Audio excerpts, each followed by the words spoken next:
Praise God. Good evening, Galleon. This is Mayor Tom O'Leary. It must be Monday night, and this is Facebook. So I guess I have really sort of an open mind about what we talk about tonight. I did want to introduce something that if you will, teased at a little bit last week, but really wasn't in a position to say much more about funding for the depot. So I feel comfortable at this point now, having talked with the Seneca Crawford Area Transit, better known to many people as SCAT, on the buses that you'll see around town. But our hope, really for a couple of years, I was thinking about this, Matt, the other day, kind of over the weekend, how long we had been talking with SCAT, quite honestly, almost from the time they were picked as the transit provider for our public transit. I digress for a second. The Council on Aging still does the senior and disabled transportation. They get that grant, but SCAT has come in, and it really has what would amount to the bus system. If we had a CODA, if we had a GCRTA, that's what SCAT is. So anyways, there are two county transit providers. So from the time that they committed, earned the contract to run public transit in Crawford as well as Seneca County, we talked to them about what we consider a real nice fit in terms of the use of the depot. And so, now a couple of years down the road, we've stuck with it.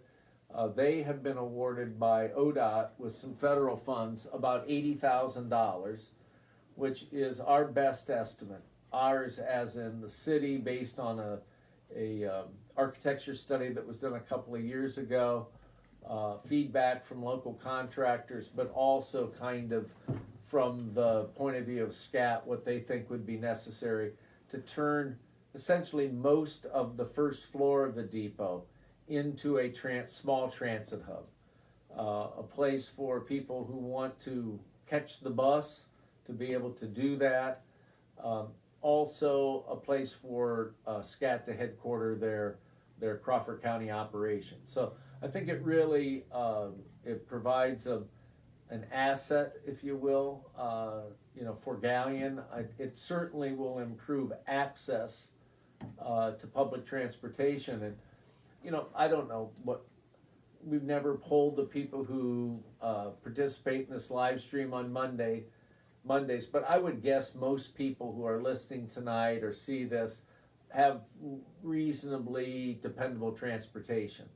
I've said for a long time that there is a large group in our community that has some transportation, but to call it dependable, probably not. In fact, oftentimes the better judge of whether a person has dependable transportation is that individual's boss or employer, who wonders how dependable that transportation is. So excited about the opportunity of having that hubbed here, and without getting too giddy on the additional things that brings to the depot, it gives us some clarity about what to do with the money that's in the existing city budget. Some $60,000 committed to the continuing improvement of the depot. So really what this will do is allow us to focus our local dollars on finishing out the second floor and begin to be able to market that for office sharing, or potentially a place for different agencies to provide services in Galleon that are, for the most part, limited to the Bucyrus area. So you have to a day in advance make an appointment, and then get a ride over to any one of any legal or service providers. And so there's a vision that some of us have shared for a while, and I think there's a real opportunity to expand those, if you will, social services to the Galleon area, and do that on the second floor. I'm not gonna tonight get bogged down in what about an elevator and what about handicap accessibility. We've got a lot of details to work through, but I think the notion of finishing up the second floor and the first floor, you know, there's a lot of people in Galion that don't have much of an attachment, nor do they see a lot of current or future value to the depot. We've been chugging away here for 7 or 8 years trying to make incremental improvements. I'd like to think that with this project, the money that SCAT's going to bring to the table, that's what I mean by this project, and then the money that the city has consistently put in, that you really finally see the inside of the building having some of the life that you now see on the outside of the building. And so I can't, think many people drive by and say, boy, that looks a lot better than it used to. Our goal has been to have that true once you go through the front door. So we're getting real close to that. And some of the renewed discussion about passenger rail in that area kind of gives two rail related topics some oxygen, some life, at a time when there were a couple, 3, 4 years where you could barely scare up much more than sort of a hobbyist interest in the depot. So I think this is going to be functional, and I'll stop there on that. It's pretty clear. I'm excited about sticking with something like that and persisting and working with SCAT and getting those grant dollars. So I think all that's a good thing. Let me hit one other topic that we were talking before we went live here about the progress being made out at Power Equipment, Pico 2, GE, whatever favorite term you have. One of the fun things about it is that in 6 months or so, that won't apply to that property, because a lot of traction's being gained and demolishing the old and clearly antiquated physical building out there, and then beginning kind of that's being step one, and then step two, the clearing of the site and the construction of a new building. It's been actually, since, if you think back a ways, back since E-Crane moved into the former spec building at the Freeze Industrial area there, kind of across from Central State, if you think in your mind's eye, on the east side of Portland Way. Anyways, it's been since they moved to town that we've really had a new industrial building, sort of a modern a building that meets the specifications that most often industries are looking for in terms of the height of the eaves, how many cranes the building can support, and a handful of other different common specifications. So once again, I guess what I'm trying to get to is that Galion is going to have a building that will compete. I think sometimes people, and they're sitting around complaining about things, say, why can't we get new industrial jobs to the community, or why can't we do this or that? Well, I think the fact has been that we've been working on it, and we're getting even closer to bring some sort of manufacturing or manufacturing warehousing type enterprise industry to Galion. We really need what's going to begin to take place out there at 598 and Brant Road and the old Pico site. That is a modern building on an accessible site that has all the requirements that new industries are looking for. Among the not the least of which is being able to push the button and get started. I think all too often, up until now, we've been promoting that site, but there's nothing there except an old building. So this will take that location that's had some nibbles, it's had prospects look at it. It will really put us more to the front of potential industrial sites in Northwest Ohio. So, all right, I'll probably be dead and gone when that building gets built in a year and a half or so. But it's gonna happen here pretty quick, and, you know, after having worked on it, talked about it, for 8, 9 years, it's pretty gratifying to see it, so hang in there, those of you, who are older than younger. I think you're actually gonna see it, and I don't think it'll take very long from the time it's completed or under construction until, the Galion area is secured a tenant, so how's that for crazy talk? So that's real exciting, and I think if you haven't noticed it going out there, it'll be a little bit of a, now see if we have some questions. It'll be,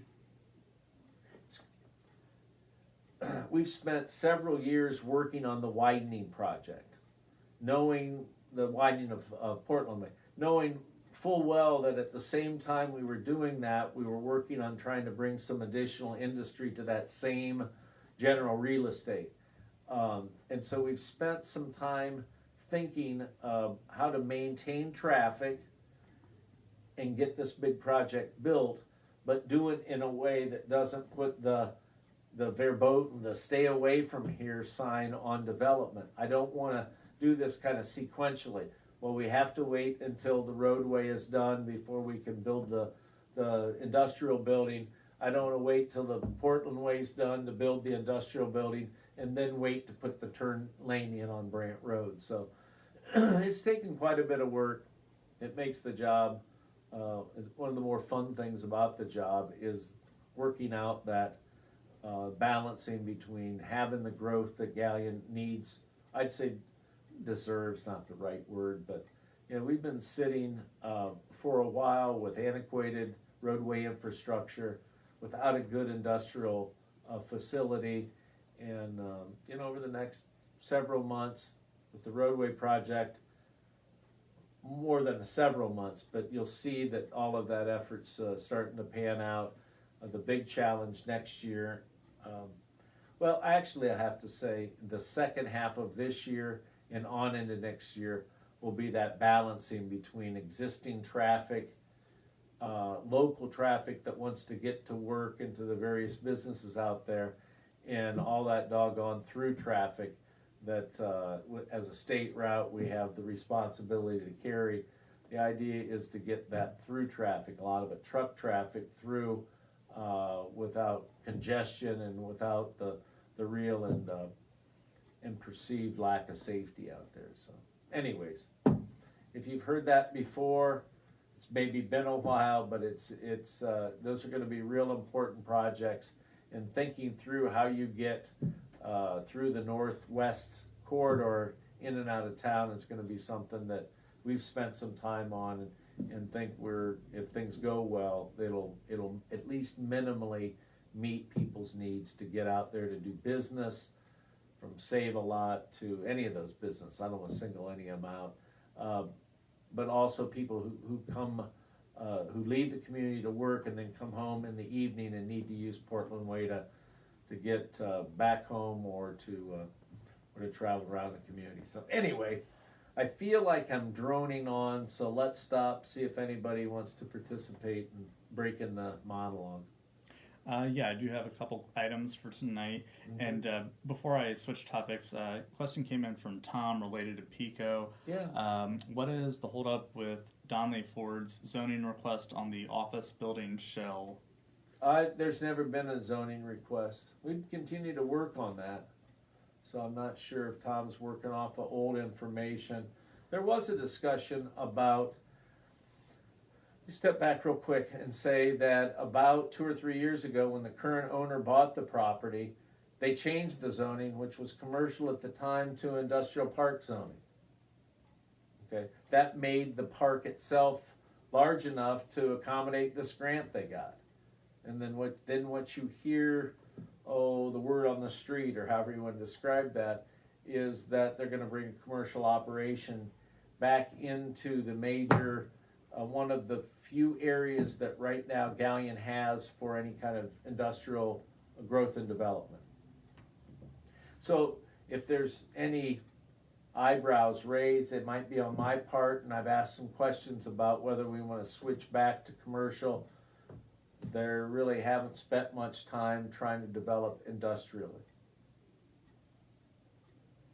But the notion that that's somehow been a request for a change in zoning, it's been turned down, that's inaccurate.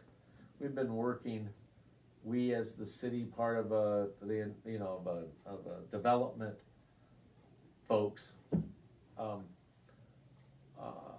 to work with that local business. The last that we've heard is that there is a consideration, the last that Tom O'Leary said, is that they're looking at expanding on the current site. Tom, the last thing I'd say about that, my favorite site, and you know what, I don't just own the land, nor do I own the car dealership, and so I have, not very little say, but I'm not the one determining that. But where I think it should, we should really work with Donley if they want to expand and get out there on that higher traveled corridor, is somewhere between the existing Save-A-Lot and KFC. So that, as I've talked a couple of other times on these Monday nights, there's slow but steady progress towards the acquisition of that property by folks that are more interested in actively developing it. And if you have dueling sites on Portland Way, I'll see your Shell building and I'll raise you a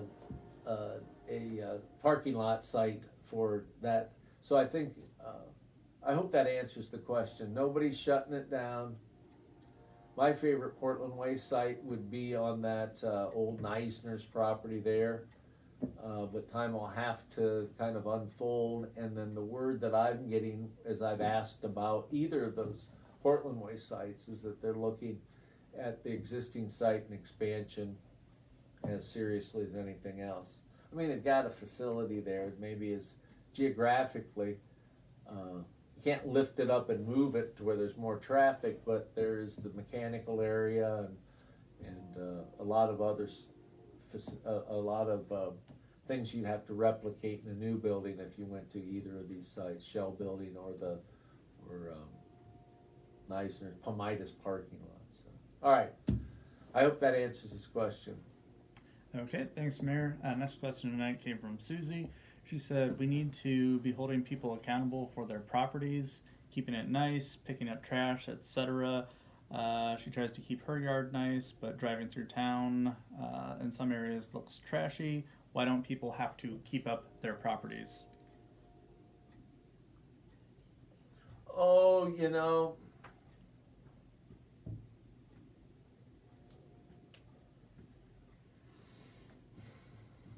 I'm not get myself in trouble on this because it's going to sound like I just let things go.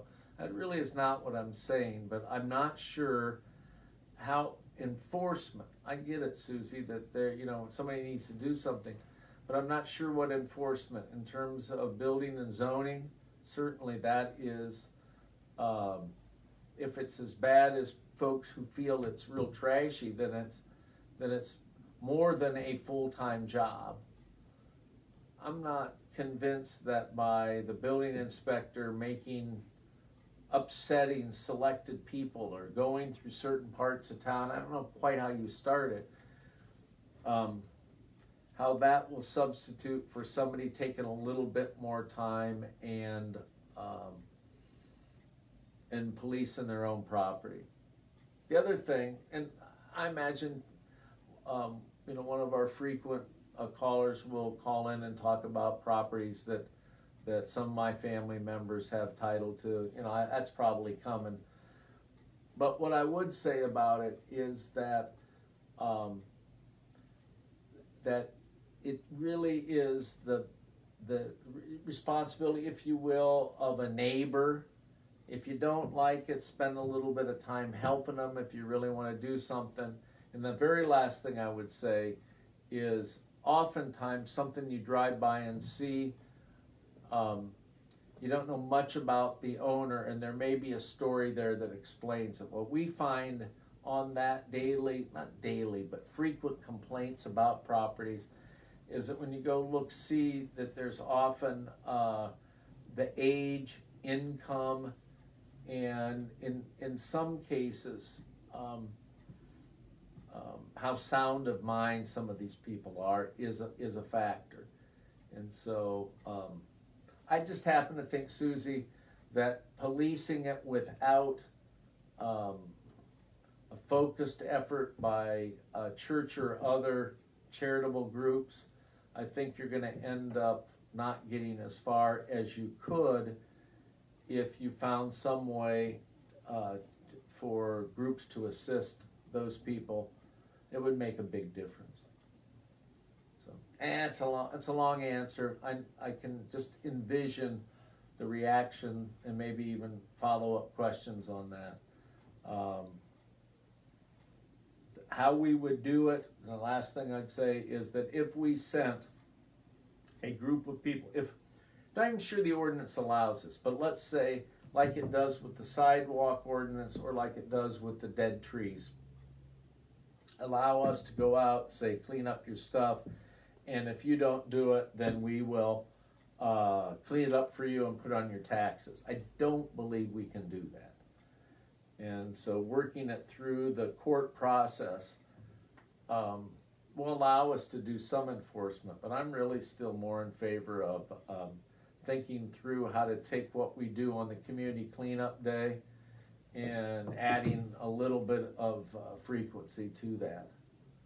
So anyways, if she's got a follow-up question, I know there's a different point of view on that, but at least I'm consistent in upsetting those people who want strict code enforcement and the small group of city employees working on that, doing that enforcement thing. So, all right. Okay, I do have another question from Susie, but this is a different topic. Mm-hmm. She said, why does the tap water reek of chlorine? And it has been killing my houseplants for about 2 months. I don't know what to say the second half other than we try to, in my house with our house plants, violets and other stuff that we have indoors, we try to let the chlorine dissipate. You know, it's real volatile. So if you let it set for a while, it's less chlorine-y.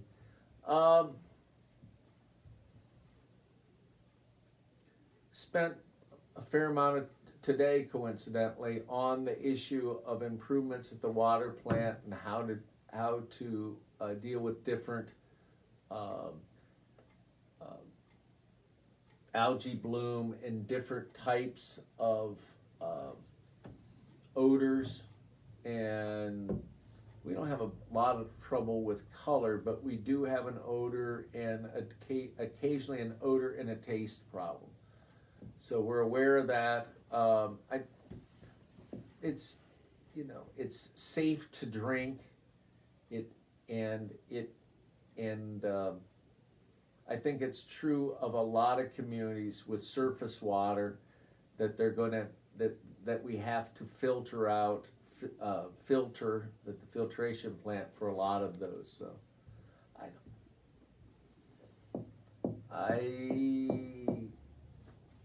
if you can, Susie, shoot us your address. It doesn't show that. We can go out without, not too much being too conspicuous. Get a sense of, depending on where you're at in the system. My guess is, I don't know all of the spots that have less of a turnover in water, but our department will, and it may be where you're at that makes those tastes and smells worse where you're at than in other places in town. So, all right, if this were a baseball game, it'd be 0 for 2. Susie's got 2 strikes, and I'm trying to stay alive at the plate. So, what else you got? Okay, next question tonight comes from Larry. Mm-hmm. He's asked, is there a city ordinance dealing with music or noise emitted by personal vehicles, especially near parks? I don't know if there's a specific one with that. I would think the only thing we'd regulate on noise would be time of day. But as I say, every time I get a question I don't know the answer to, I say, that's a really good question, and we will refer that to the police department. and Matt does a real good job of getting those answers back and putting them up on the website. So we'll look into that. I don't know if there is an ordinance that's maybe not rigorously enforced. My guess is that it's not any different in the park than it is anywhere else. But good question. And then just jumping back to property maintenance real quick, Yeah. had just a comment from Brenda. She said, let's see, last time I got older citizens help with their yard work, she contacted the Church of Latter-day Saints and just suggested that people call and speak with those folks.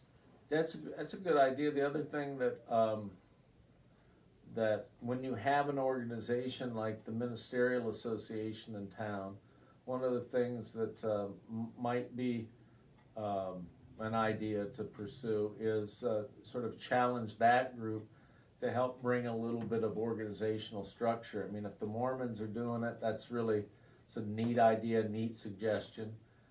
But coordination among the various ministries, you see in different situations, youth groups looking for volunteer work for people going through confirmation or other sorts of things, and the school has that program. So I really think there's a lot of that kind of energy we could harness with a little bit of organization. So that's a good suggestion by Brenda. And I don't know, my memory tells me that the Ministerial Association is kind of dormant during the winter and then gears up, but it might be the other half of the year, so we'll track that down and see if we can reach out to the current head of that and maybe get that idea of a youth or other type of church-based volunteer work. Neat idea. Okay. All right, what else we got? Those are all the questions I had at this time. I just want to add, I had a comment earlier from Christy. She said, I just want to say we moved to Galleon in June and we absolutely love it here. I am proud to be part of this community. No, it's great. She probably lives right next door to me. I actually hassled somebody, a neighbor, just because I have fun doing that. She was in a yard and her dog was going to the bathroom. I pulled up and gave her the old, you are going to clean that up. And the reason that's funny to me, at least, is that my dog is, and I'm notorious for letting my dog deposit, but it's always in either my yard or my son's yard or the neighbor's yard. But anyways, so it is a neat little community, and I think those of us that chosen to live here, appreciate it also, and thanks for moving in. You're welcome, and I don't know, maybe you could run for mayor. Seems like a lot of people want to do that, so we'll see how that one goes. But anyways, thanks a lot. I think all of us who spend time, like our like Galleon boosters, appreciate that kind of atta girl, atta boy. So thank you. What else we got? Two more questions just came in. Good. Next one is from Brian. The recycling trailer at East Park fills up the plastic and cardboard before early evening. Is there any chance it could be changed out a few times a week? Yeah, it's a neat suggestion, and the answer in the short run, I don't want that trailer deposited in my front yard, so I'll try to be careful saying this. There is the re-up, the what's that called when you redo it? The updating, thank you, of the county solid waste plan. And one of the components in that solid waste plan is what we do about recycling. This goes back 6 or 8 weeks ago. And again, this is another process that got all confounded by COVID. But Galleon didn't really have a representative on that county solid waste plan. So good old Tom, who knows a lot about solid waste, particularly that landfill, and has an interest in that whole subject area, got appointed to that. So now Galleon has more of an active voice. And what I think is going to happen, this doesn't help in the short run, we'll check on that, call them at the recycling center, see what we can do. I don't particularly like the location. I'm getting too many things on the table at once. But what I believe we need to do going forward is look at different options to expand recycling. We're a little difficult to provide recycling services. I believe those people with Geyer Sanitation, Lonnie and Judy Geyer, made a real valiant effort. Seems like, how long ago? I mean, 25 years to have I still have the blue recycling container. And they were doing curbside, even though they didn't certainly have every customer. So Galleon's setup with private haulers makes that citywide recycling more systematic, like you think of in other communities, a little more challenging. But I do believe that there's some private waste haulers and recycling entities that are going to provide some options to the County Solid Waste Planning Committee that may be able to expand that. And I'm not sure what form that'll take, but what was the name of the person? Brian? Brian's absolutely right. It's not Brian Rockwell, is it? No. Okay, because that's the name of the guy who runs the county. We need more access, and what's a guy or a gal supposed to do? You got your minivan full of all this recycling. It's really not designed to be a trash hauling truck. You get out there, you got all your recycling, and it's full. You really don't want to just drop it on the parking lot out there. So Brian, you're observing something that we know we need to fix in the next solid waste plan, but in the interim, there's probably more that we can do. So that seems to be the theme of the night. Things that we do that people sending messages or participating or saying we could probably do a little bit better. So that's points well made. Did you say there was another one?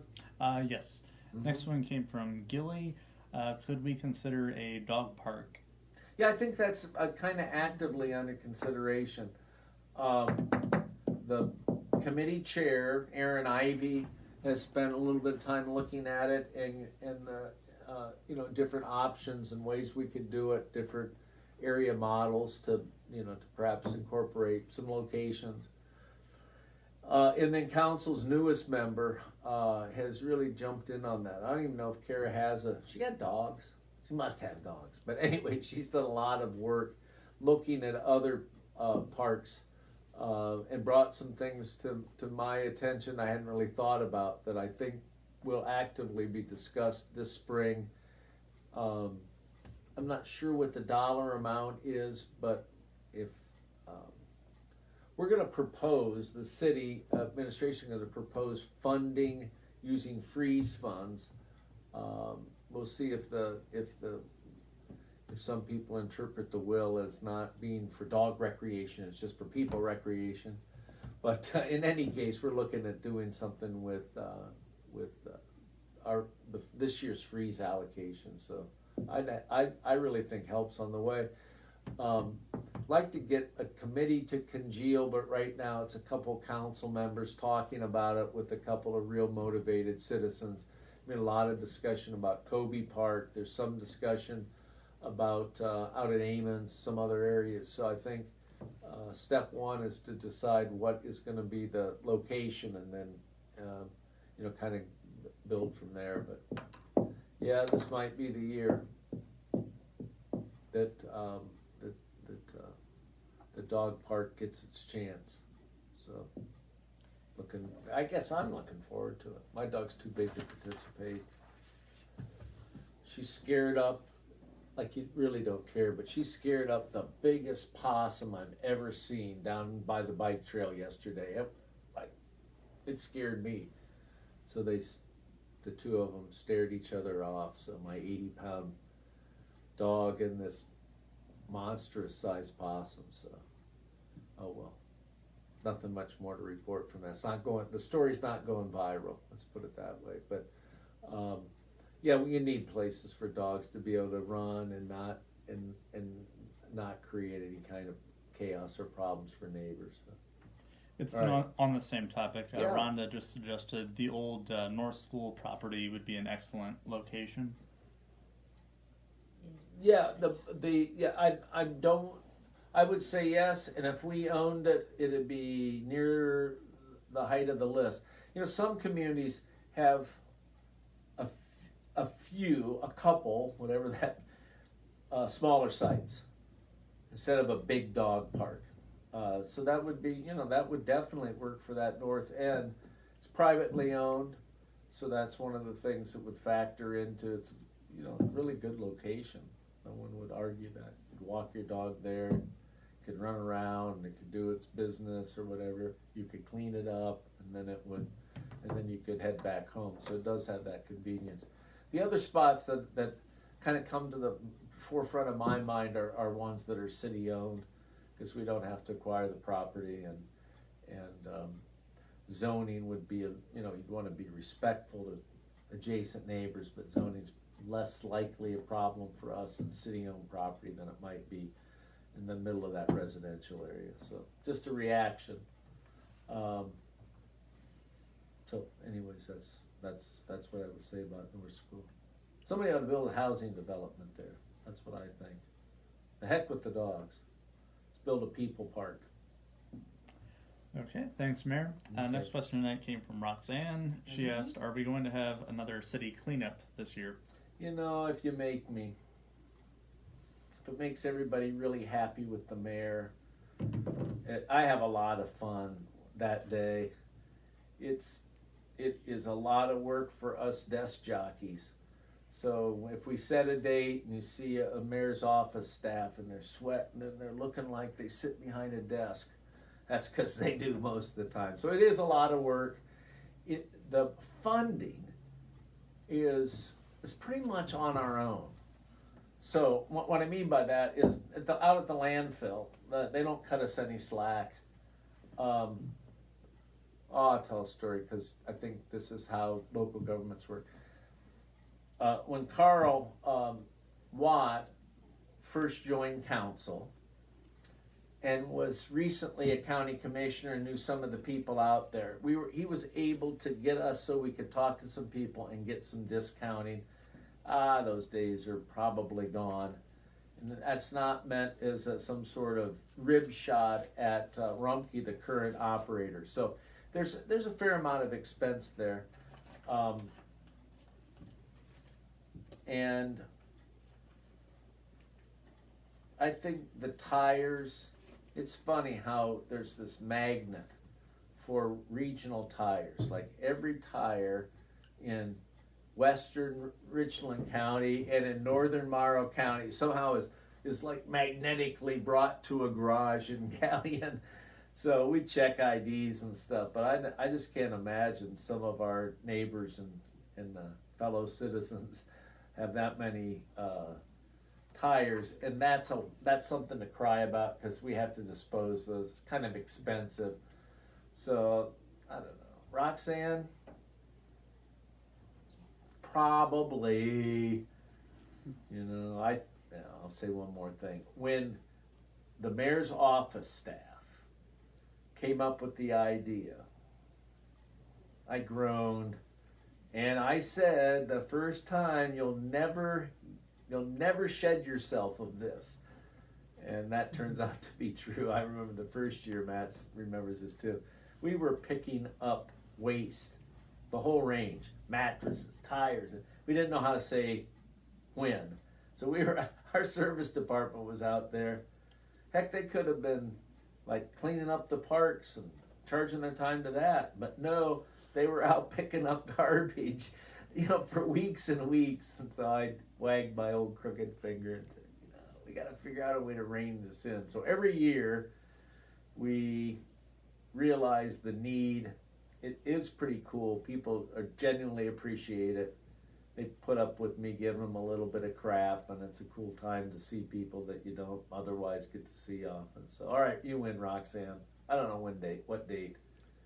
When are we going out of town? I have to ask my wife when we're going out of town. It'll be that weekend. So, anyways, yeah. If you hadn't asked, we'd have acted like we forgot about it, but we probably need to get that scheduled. To answer your question, instead of being a wise alley, I bet it's late April, early May. We found you want to get a little bit later, but then you start running into all the stuff that people clean up their property for, graduations, those kinds of things that people have at their houses, that people are doing that spring cleaning, so I don't know. Matt's writing that down right now, like, let's set a date. We'll have to broadcast out a collective, from the rest of the staff, but anyways, we like doing it. So I just committed, so we'll do it. Next, anything else? All right. Yeah, I have one more question. All right, tonight. good. Came from Tammy. Are there any plans to upgrade the storm sewer in the area near the YMCA and Park Avenue? There are a lot of water backup issues, and during hard rains, it causes the streets to flood. Yes, there are, and when we have really bad water, I would think of people who live at the end of Walker and Gill, so it's a little bit away from the Y. That stormwater will literally bubble up enough to sort of lift up the manhole. Here's the issue. It's as you know, if you live there or over there, it's really flat, and so we don't get much fall. And as the Olentangy begins to back up, backup's not the right word. As the banks begin to rise, then it puts pressure. There's nowhere for that water to go. And so, for the most part, you'd have to find a way to divert the water from that area, and without getting into I'm into drainage. So, if you take it to the other side, on the other side of the softball field, that's the way you actively pipe it. Then you pipe it into this thing called Zuber Ditch. It's that goes right behind the Ralphie's in the apartment complex. That ditch. And when you think of severe rain, both the Olentangy and Zuber Ditch really compete to get away. So I don't know. The short answer is there's not a lot we can do. What we do is, and we're doing it now, is we're cleaning out the sewer lines that go through the park. It's kind of a big project. They get root infested, and that causes some of the capacity, what we call capacity issues that you're pointing out. But as flat as it is through that older part of town, there's I don't even know what else to say except uncle.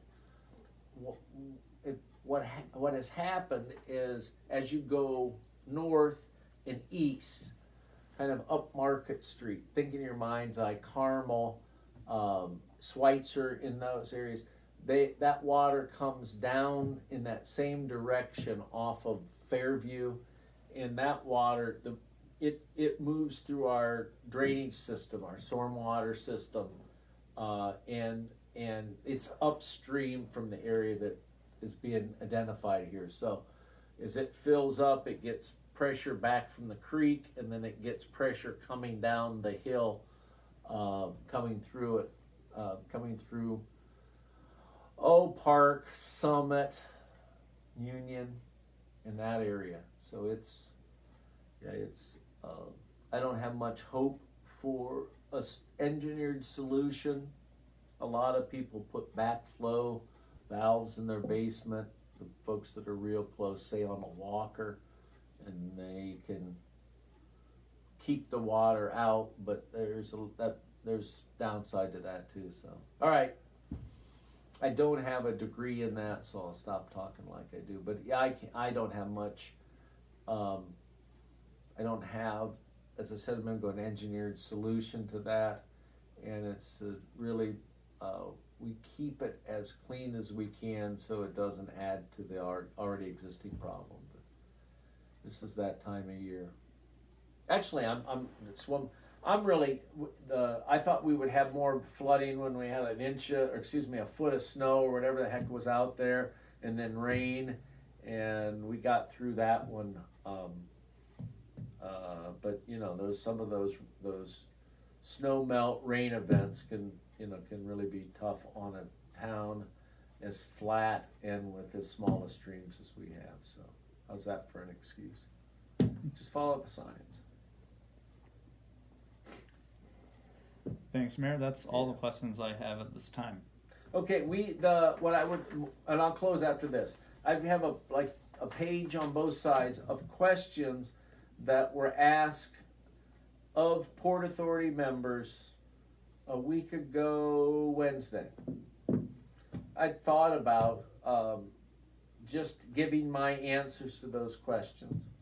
I do have answers. Most of them are, you'd have to take a wedge to drive daylight between what Mr. Frankhouse and Mr. Miller said and how I feel about particular issues. But there remain some unanswered questions. So I think what we'll see is between those questions that were asked in that Q&A, I'd encourage people to take a few minutes and look at that. I think, where can you see that? The Chamber's Facebook site, where else? The Chamber's YouTube channel. Yeah, so if you can watch this silly stuff, you can watch that. It's also silly, but anyways, no, they do hit on a lot of questions, and for me to go through and answer my own version, that's probably not the most productive thing, but take a look. I'm hoping that this issue gets a little more discussion in the community and isn't either rushed into or cast away because it's complicated and not easy to resolve. So that's this whole issue of the Freeze Center, how it will be paid for, how it will be operated, and those sorts of things. So take a look at those. I don't know, Matt, I think there's 2 hours of fun if you really want to dedicate it. For the most part, the morning and evening sessions, there's a lot of similar questions, similar concerns. One of the interesting things for critics and cynics is, heck, they even answered the same questions the same way in both sessions. So they must not be politicians, because a politician would have answered it one way and one in the other. But anyways, I think that's heartening, is that the many of the same questions and the answers, you wouldn't have to watch both hours unless you're obsessed to get a flavor for it, and then maybe as we move on downstream on that topic, we can come back and maybe there'll be some more questions about the Freeze Center and all that goes with that. So